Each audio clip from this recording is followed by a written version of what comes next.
হেমশয়ে অতি গোড়া সুমধুর হাসথরা জগজন নয়ন আনন্দ। গৌর সুন্দরের অপূর্ব রূপ সৌন্দর্য, এমন মাধুর্যময় মূরতি দর্শন করলেন নদিয়ার কোন এক গৌরগত প্রাণা, কোন এক রমণী। শ্রী গৌরাঙ্গের রূপ কান্তি লাবণী দর্শন আনন্দে বিভোর হয়ে একটি তুলনার উল্লেখ করলেন, গৌর কেমন। তারা বলি, আপনারা ভাগবত পাঠ করেন, করবেন, সবারই অধিকার আছে, কিন্তু এই কথাগুলো আলোচনা করার চেষ্টা করবেন। গ্রন্থকারী বাড়িতে রেখে দিলে চলবে না, পড়তে হবে, প্রচার করতে হবে। কেন ফিরে এলাম আবার ভাগবতে? আপনার নৈমিষারণ্যের কথা বলেন। নৈমিষারণ্য কোথায়? আঙ্গিনাই হচ্ছে নৈমিষারণ্য। তাহলে নৈমিষারণ্যে, ওই নৈমিষারণ্যে বসে কৃষ্ণ কথা শুনতে শুনতে পরীক্ষিতের মৃত্যু যন্ত্রণার কথা ভুলে গিয়েছিল। জানি না 7 দিন কিভাবে চলে গেল। আর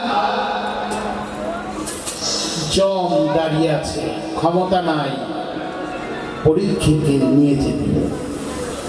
এই নৈমিষারণ্যে বসে যারা কীর্তন শ্রবণ করছেন,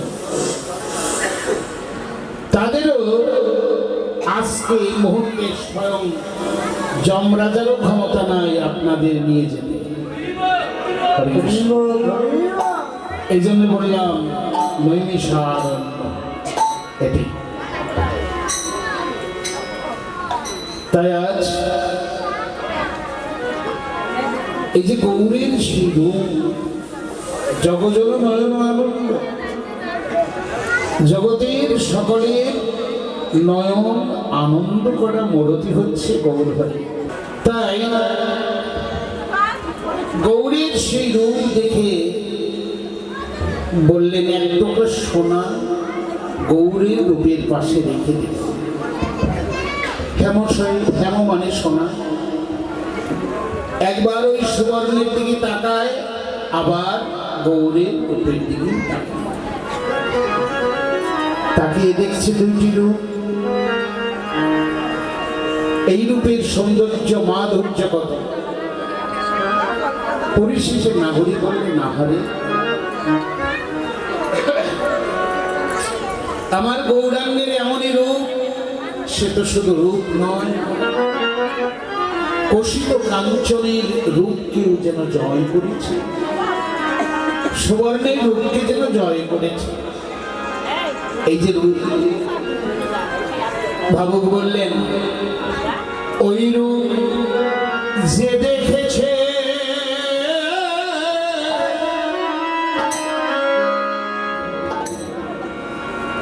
এখন কি বলবো, তারা কি দেখা যায়?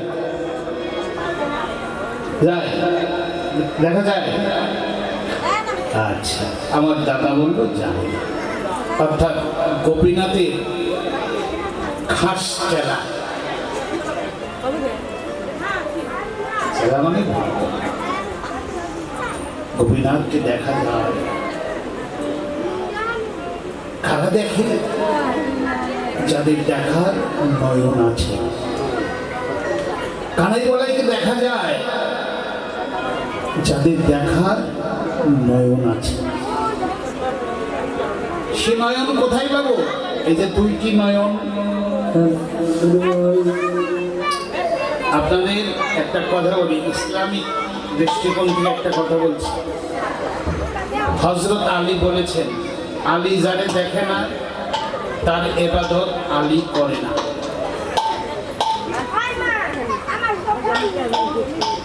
সূত্র, একটা গ্রন্থের নাম বলি, টাকা পয়সা থাকলে কিনবেন। গ্রন্থের নাম হলো বেহুশির চৈতন্যতা। এটা পড়ে থাকে, তাইলে দেখা যায়। তারা যদি দেখে, আমরাও দেখি, তাইলে দেখার বুদ্ধি কি করে তাকে দেখা যায়? তারা তো দেখতেই হবে রোজনা। এত সুন্দর করে আপনারে পাঠালো,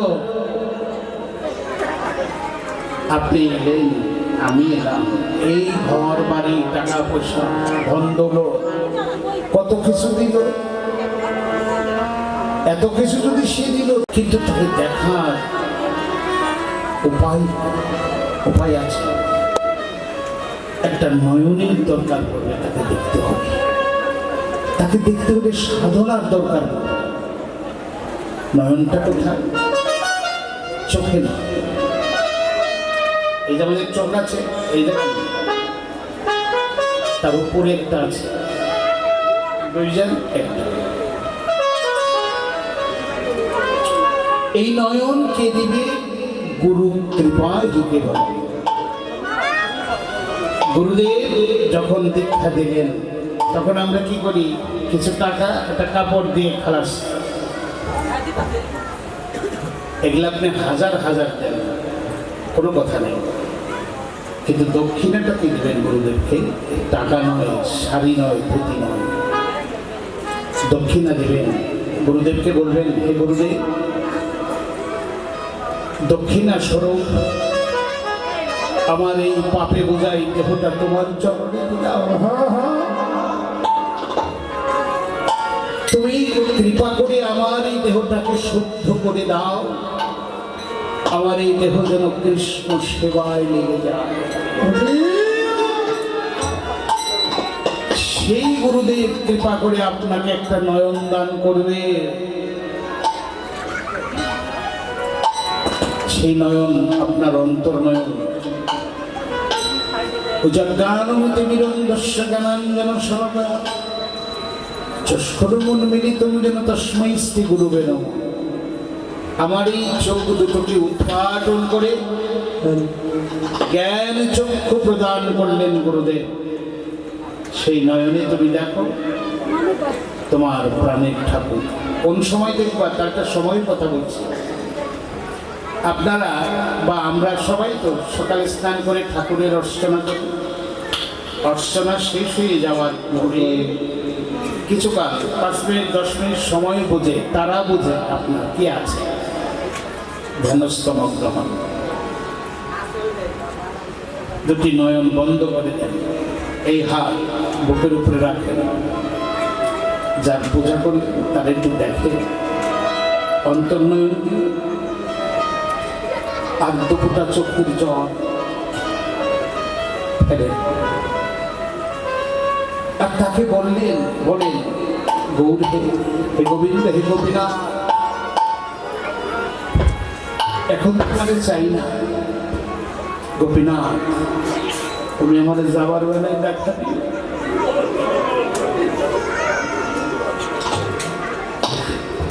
আর বলো, তুমি আমার চরণ ছাড়া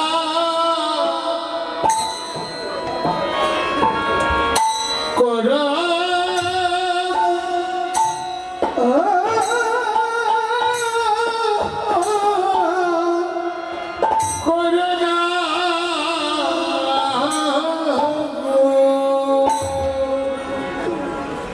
মাদ্রাজের অ্যাপোলোতে ডাক্তার, দোতলায় 21 নম্বর রুম, ডাক্তার নাম সেজান হেগড়ে। উনি বললেন, আপনি কি করেন? আমি বললাম, আমি তো ভগবানের গুণ কীর্তন করি। উনি আমার আইডি জেনে সার্চ দিয়ে আমাকে বের করলেন। এইভাবে আমি কীর্তন করতেছি বহু। উনি আমাকে বললেন, দেখেন আমরা ডাক্তার, চিকিৎসা করি, আপনি ওষুধ খাবেন, আমার মতে চলবেন, ভালো থাকবেন 60%, আর 40% ভালো থাকবেন। কিভাবে জানেন? এখানে ওষুধ লাগবে না। যার গুণাগুণ কীর্তন করেন সেই 20% ভালো করবে, আর 20% ভালো করবে যাদের সামনে কীর্তন করেন সেই ভক্তরা।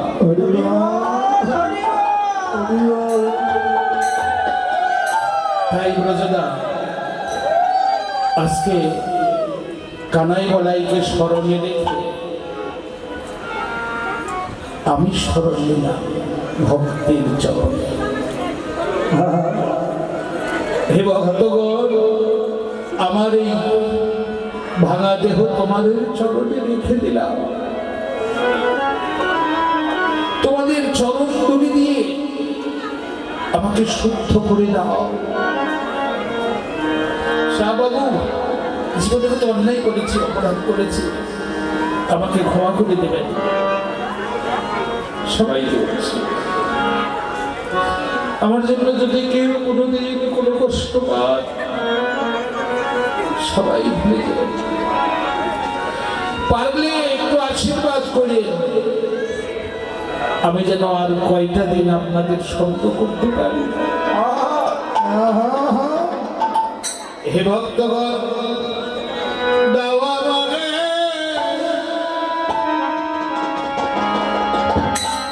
একটু চরণ ধরি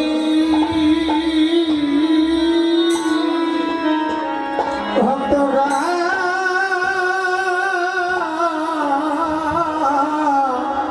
কৃপা করে দাও, কৃপা করে দাও একটু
চরণ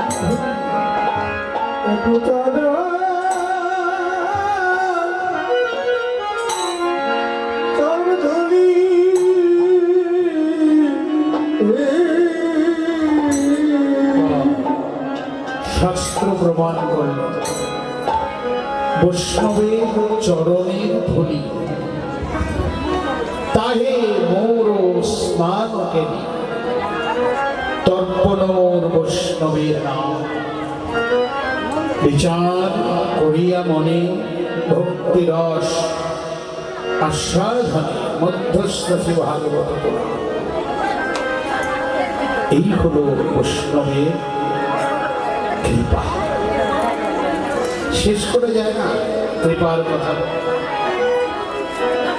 বৈষ্ণব হওয়ার চারটিখানি কথা নয় দাদা। আজকে যদি কখনো সময় থাকে বৃন্দাবনকে একটু ঘুরবেন। যমুনা নদীর তীরে প্রচন্ড রৌদ্রে বাড়ির মধ্যে বসে সাধনা করছে। প্রচুর লেখাপড়া জানে, বিভিন্ন ভাষায় কথা বলতে জানে। এক কথা বাড়ি ঘর ত্যাগ করে রাধারানীর চরণে আশ্রয় দিয়েছে।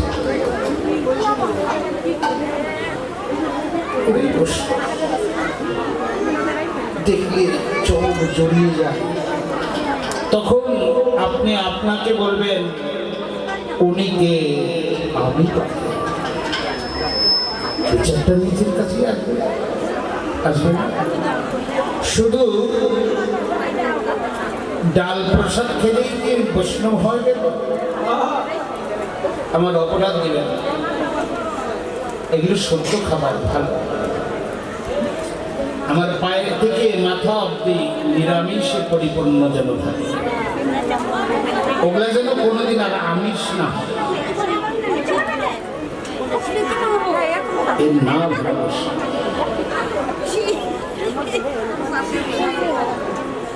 বৈষ্ণবের কোনো চাওয়া নাই, পাওয়া নাই। বৈষ্ণবের টাকা ধরে না হাতে।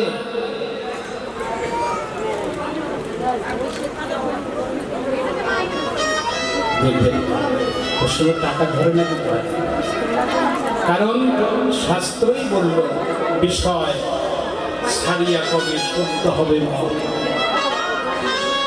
কবে হাম হিরিবে মধুর বৃন্দাবন। নরোত্তম দাসের কলম দেখা যাবার কথা। যতক্ষণ পর্যন্ত বিষয়কে জড়িয়ে ধরবো ব্রজদা, ততক্ষণ মনটা চঞ্চল। যখন বিষয় মুক্ত হবে তখন আর চঞ্চলতা আসবে। তাই এখন ভজনটা কি করতে হবে তা তো পাচ্ছি, স্মরণের আবেশে করতে হবে এবং বৈষ্ণব দাস অনুদাস, দাস অনুদাস আভাস মাত্র, ওই আবাসের কোঠায় গিয়ে আপনার ভজন করতে হবে। মালায় থাকলেও চলবে, না থাকলেও চলবে, কারণ পাগল নরসিংহ চাঁদ সমাজ চাঁদের তো মালা ছিল না গলায়, আবশ্যক ছিল। থাকলে ভালো, আমি নিন্দা করছি, থাকলে খুবই ভালো, না থাকলে আরো ভালো। কারণ ভগবান অর্জুনকে বলেছিলেন একটি কথা, তোমার জপ তপ ত্যাগ তিতিক্ষা আরাধনা কিচ্ছু লাগবে না, এগুলো বাদ দাও, শুধু তোমার মনটা দিয়ে আমার সঙ্গে যুক্ত থাকো। মন মনা ভক্ত মজ্জাস্বরূপ, আমাকে তোমার খুঁজতে হবে না অর্জুন, আমি তোমাকে খুঁজে বের করবো তুমি কোথায় আছো। কথা একটাই, শুধু এই মনটা গোপীনাথের কাছে দিয়ে রাখি।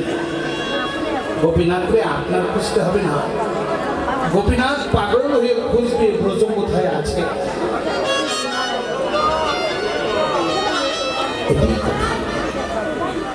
মনটা যেন থাকে তোমার গোবিন্দের জন্য, এটাই কথা ব্রজ। আমাদের কীর্তনের মেসেজ এটাই, যত লাফালাফি করা মেসেজ একটাই, এই মনটা যেন থাকে গোপীনাথের জন্য।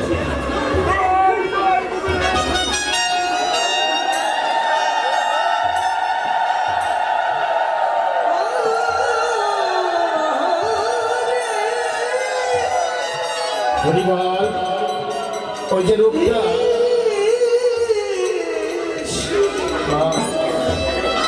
ওই রূপটা ভোলা যায় না কেন? কি আছে রূপের মাঝে আমরা একটু দেখি, ভাবো, খোঁজে বের করলেন কি আছে গুরু গৌর রূপের মাঝে। সে যে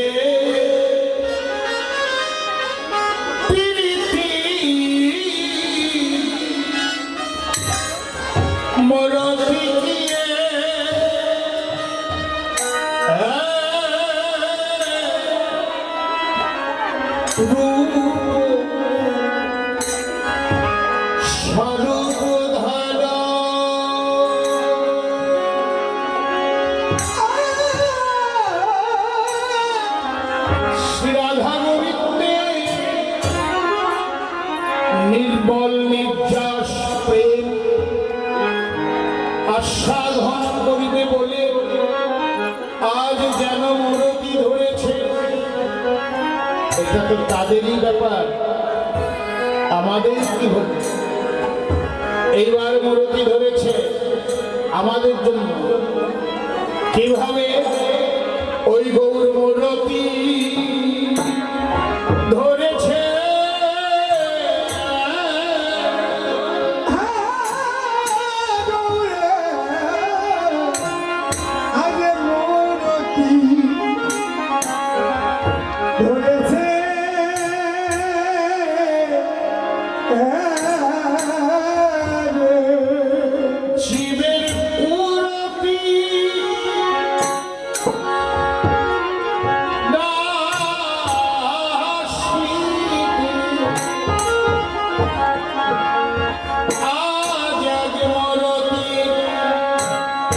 ভরেছে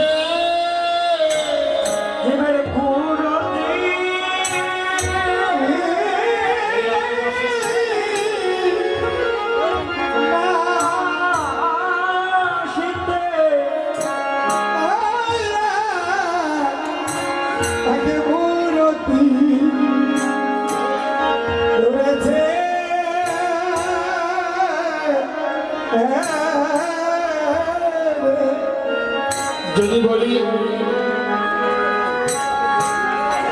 কো মানে কি ভালো না ব্রজনা, রতি মানে ভালোবাসা, তাহলে কি দাঁড়ালো আমাদের ভালোবাসা আর ভালো না ছিল, ভালো নষ্ট করেছি কেউ না, নষ্ট করেছি আমার ভালোবাসা আমি নিজেই নষ্ট করেছি।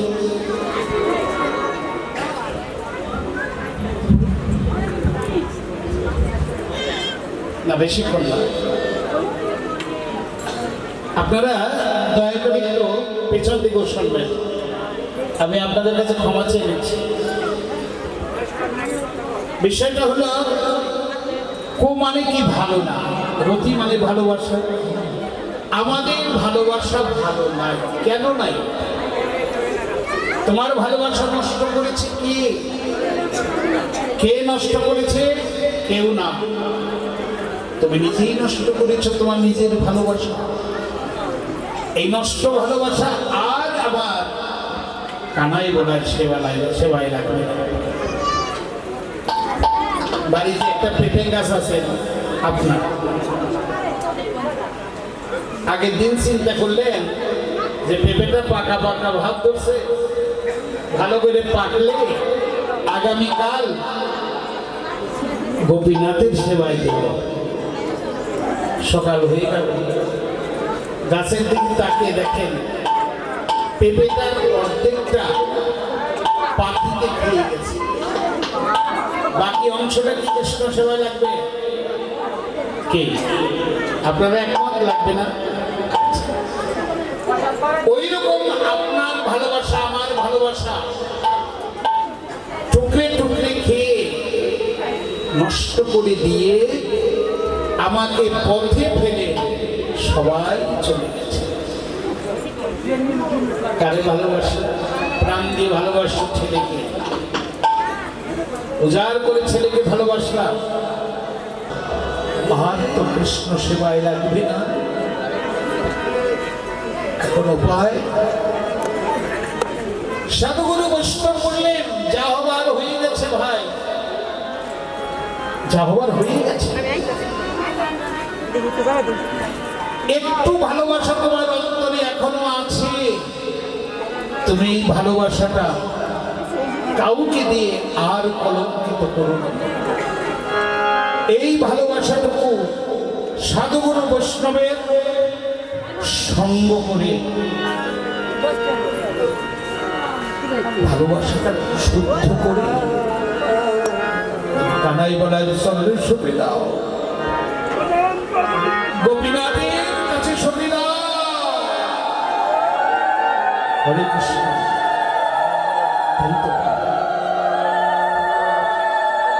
ভালো কি করে বাঁচব? বাসাটাই তো সাহাবাবু ভালো নাই। এই যে আমার বাসা, ঘোষবাবু ভালো ছিল, বহুজনকে এই জায়গায় স্থান দিয়ে যতদিন আমার ভালো তো ছিল ততদিন কাছে ছিল। তার প্রমাণ আমি এবারও 60টা অষ্টকালীন গাইলাম। এইভাবে বাড়িতে বসে থাকে ভাল লাগে না, অর্থের কথা না। আর ওই যে ডাক্তার বলেছিল সেটা সম্ভব। এখন আমার এই ভাঙা ভালোবাসা আমারও নষ্ট হয়ে গেছে। সবাই থাকতে তোমার ডাকি নাই গোপীনাথ, জীবনের অসময় সবাই ফেলে দিয়েছে। ব্রজদা ফেলে দিও না ভাই, এই অথ তোমাদের চরণে রেখে দিলাম আমার ভগবান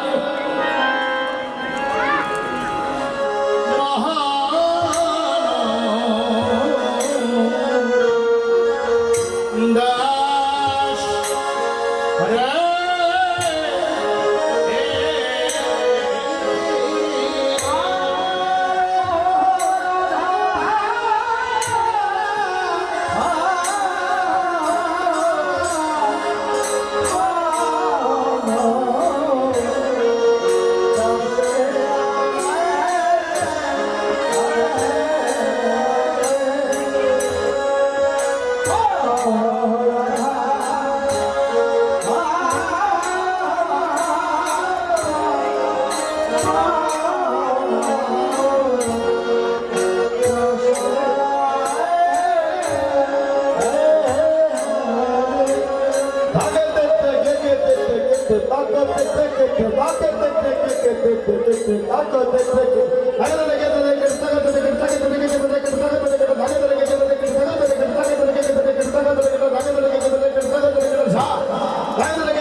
হ্যালো, এই যে বৃন্দাবন বন্দনা ভাগবত গোসাই দেয়, মুখস্থ করবেন, এটা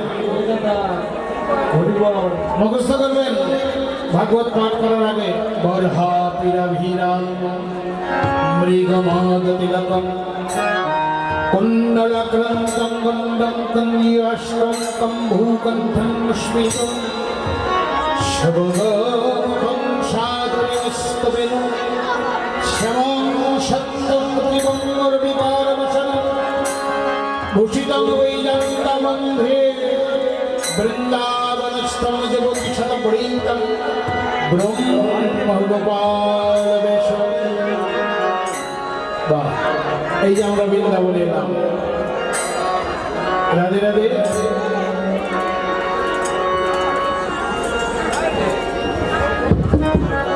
এইবার গৌর হরিবল, কি আসো আসো, তাড়াতাড়ি আসো, তাড়াতাড়ি আসো।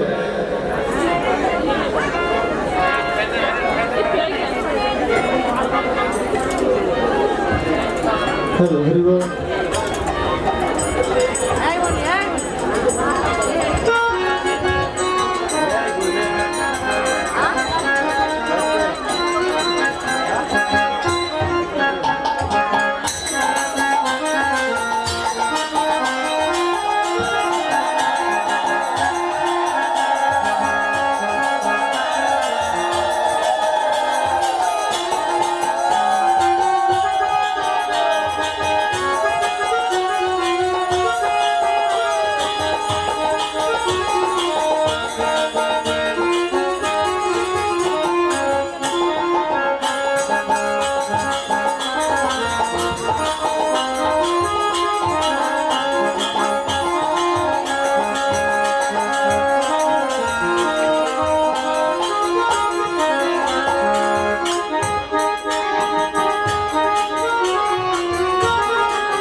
এখন ওই যে শ্রীমতী রাধারানী,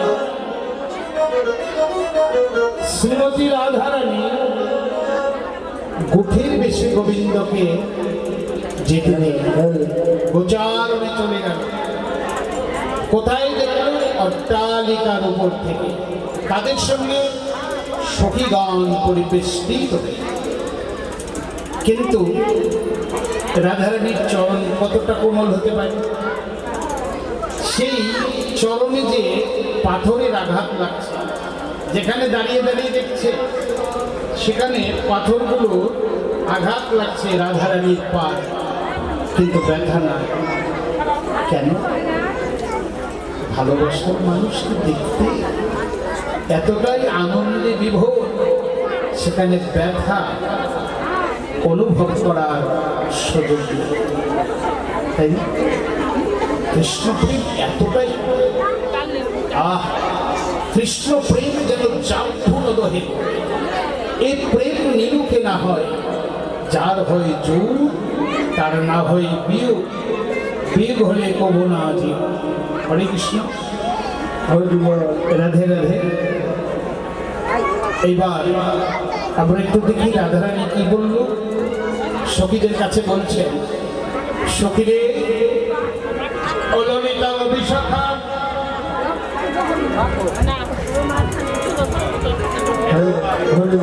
একটিবার শোন, শোন, আমি যদি ব্রজে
সখীরে আর তো হল। বাহ, এই যে অনুতাপ, এই যে মনের ব্যথা, কার কথা বলতে বলতে গোবিন্দ চলে গেল। আর দেখা যায় তাপস, মনের মানুষ চোখের অন্তরাল হয় কিন্তু মনের অন্তরাল কোনোদিন হয় না। সেই মনের মানুষটাকে বাবার যে তীব্র লালসা সখীদের কাছে বলতেছে, সখীরে আমি এ কথা কার কাছে বলবো? ইতিমধ্যেই ওই যায়, কে যায়? তুলসী। তুলসী যায় কোথায়? কৃষ্ণ নাম করিতে করিতে। ওই তুলসীকে দেখে রাধারানী মনে মনে ভাবলেন, ওই তুলসীর কাছেই আমি বলবো আমার গোবিন্দ ভালোবাসার কথা। কেন বলবো? তুলসীও নারী, আমিও নারী। তুলসীও কৃষ্ণ ভালোবাসে, আমিও তো কৃষ্ণ ভালোবাসি। একমাত্র এই ভালোবাসার কথাটা আমি তুলসীর কাছেই বলবো। তাই রাধারানী তুলসীকে ডাকছেন, আজ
ডাকে তুলসী আমার কাছে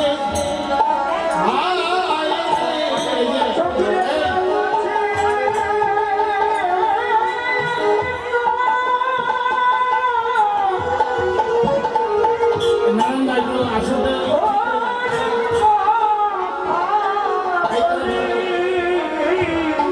আরো পেছনে যা।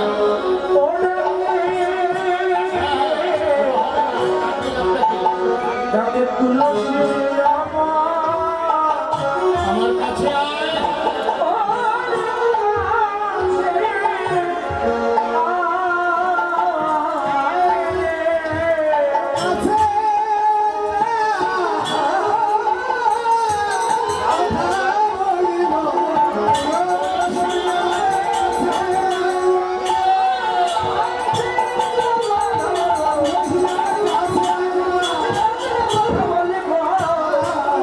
তুলসী আমার কাছে আয়, আর পাহাড়ে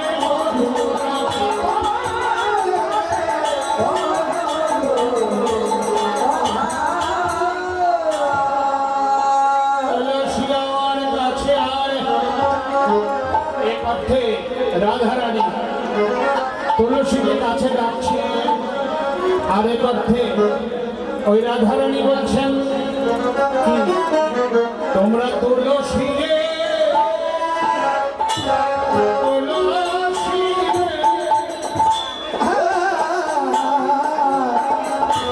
তুলসী রে,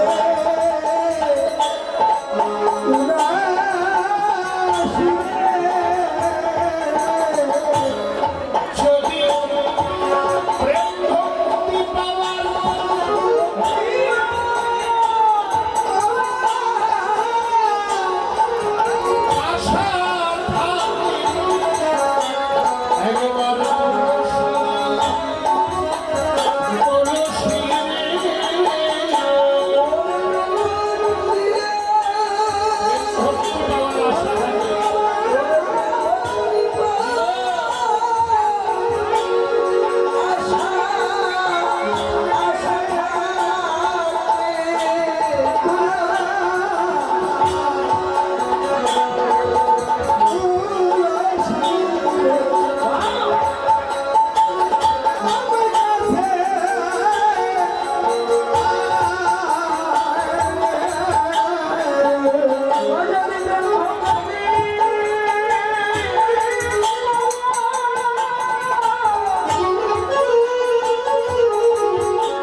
তুলসী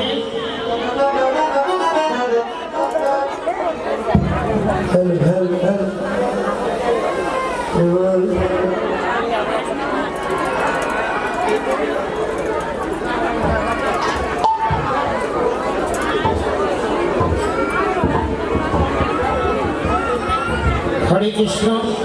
আপনারা একটু ধৈর্য ধরে বসুন। এখন আমাদের একটু সময় আছে।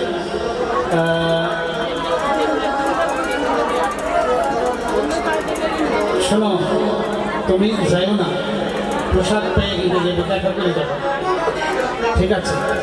এখন তুলসী চলে গেল কোথায়? যা তুলসী জেনে আয় আমার গোবিন্দ কেমন আছে। সে যে যাবে তুলসী সময় বুঝিয়া সরস হইয়া মিলিবি না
সময় মতো যাবি।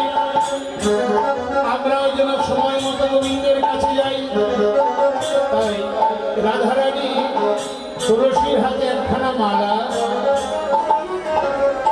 আর কর্পূর মিশ্রিত তাম্বুল দিয়ে বললেন, তুলসী আমার গোবিন্দের গলায় মালাটা পরিয়ে দিবি, আর এই কর্পূর মিশ্রিত তাম্বুল আমার গোবিন্দের বদলে দিবি। তাই তুলসী উল্লসী মনে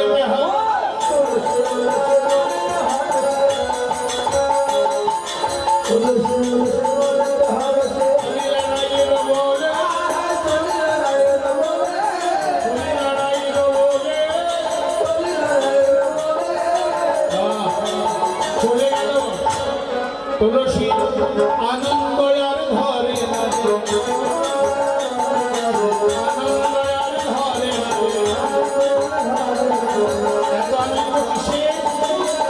কিসের আনন্দ?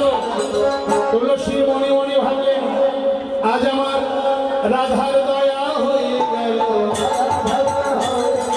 রাধার দয়া হয়ে গেল,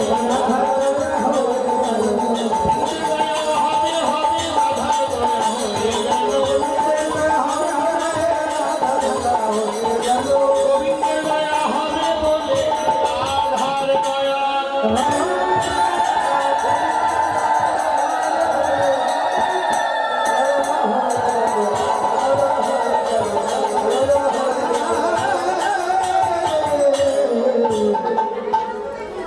ভজনে তুলসীর গুরুত্ব যেমন বলার সময় নাই, তাই বলতে পারলাম না। আপনারা তো সবাই জানেন, এজন্যই বললাম না, এটা সবাই জানে।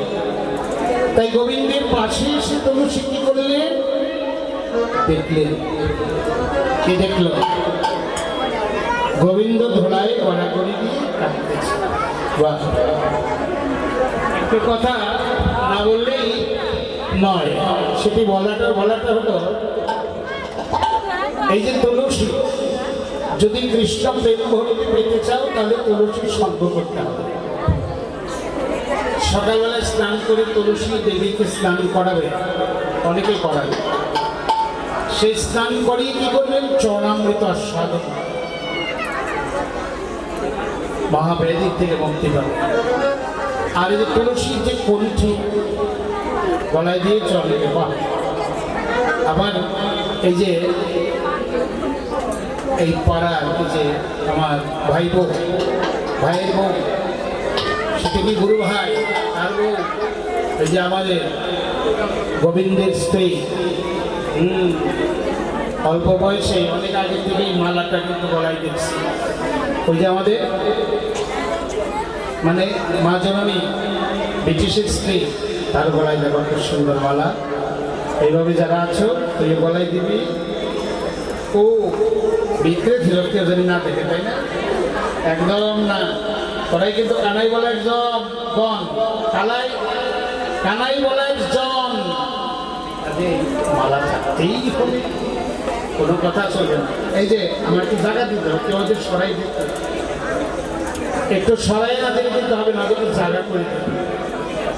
এখন গোবিন্দকে এসে দেখি, আচ্ছা মায়েরা বলে দাও তুলসীর মালা, থাকবে না আর কোনো বিষয়ের জ্বালা। যে তোমাদের গলায় তুলসীর মালাটা আছে বিধায় মনে কি হচ্ছে জানো? মনে হয় এই যে শোনো, তুলসীর মালাটা আছে দেখে কি মনে হয়? এই যে তোমারে বলছি তুলসীর মালাটা তোমার গলায় আছে দেখে কি মনে হয় জানো? তোমার এই দেহটা কানাই গলায় চরণে বাঁধা আছে। এরকম যার গলায় দেখি, তার গলায় দেখি মনে হয়